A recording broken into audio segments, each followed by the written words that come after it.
विराजमान हुए तो सभी तीर्थों ने स्नान करके भगवान को स्नान कराया। जब भगवान की शुद्धि हुई तो इस कुएं में सभी तीर्थों का जल है। जब कभी भी सोमवती या अमावस्या होती है तो इस कुएं का जल सफेद हो जाता है। जिन माता बहनाओं की संतान नहीं होती हो, गर्भ खंडित हो जाते हो, तो वो यहाँ आके इस कुएं पे स्नान करें, मंदिर में अपनी मनोकामना बोले तो उन्हें संतान की प्राप्ति होती है। दूसरी लीला है राधा कृष्ण के विवाह की, जो कि बहुत से भक्तों को नहीं पता कि राधा कृष्ण की शादी हुई है। पता इसलिए नहीं है क्योंकि ज्यादातर भक्त भागवत सुनते हैं और भागवत में इसके बारे में कोई जानकारी नहीं आती है, क्योंकि भागवत में राधा रानी का नाम नहीं आता है। हमारे 18 पुराण हैं, उनमें से एक आता है ब्रह्मदैवर्त पुराण। उसमें दिया गया है कि राधा कृष्ण की शादी इसी स्थान पर ब्रह्मा जी ने कराई थी। कि एक दिन नंद बाबा कान्हा जी को अपनी गोद में लेकर यहाँ भांडीर वन में गाय चराने के लिए आए।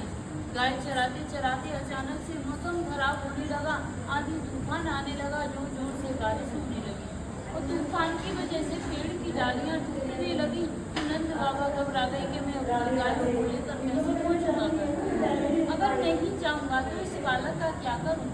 ऐसे सोच विचार कर रहे थे और कान्हा जी को अपनी गोद में लेके एक वृक्ष की जड़ के पास जाके बैठ गए। तभी वहाँ पे बिजली की कड़कड़ाहट उठी तो उससे भयभीत होकर कान्हा जी रोने लगे तो नंद बाबा के कंठ को पकड़ लिया। जब कान्हा जी रोने लगे तो वहाँ पर दिव्य वेश में राधा रानी प्रकट हुई, जिन्होंने नीले वस्त्र पहन रखे थे, नीलमणि का मुकुट धारण कर रखा था और नील कमल को हाथ में लिए चली आ रही है। उन्हें आंधी तूफान बारिश का कोई भय नहीं है। जब नंद बाबा की उन पर नजर पड़ी तो उन्होंने देखा कि उनके चेहरे पर इतना तेज था कि वो जब नंद बाबा के नजदीक आने लगी तो नंद बाबा पर उनका तेज सहन नहीं हुआ और वहीं पर मूर्छित होकर गिर गई। तो राधा रानी सोचने लगी कि बाबा तो मेरे इस रूप को देख के डर गए।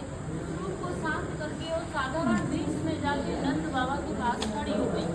जब नंद बाबा की मूर्छा जगी तो वो पहचान गए थे कि ये स्वयं राधा रानी है।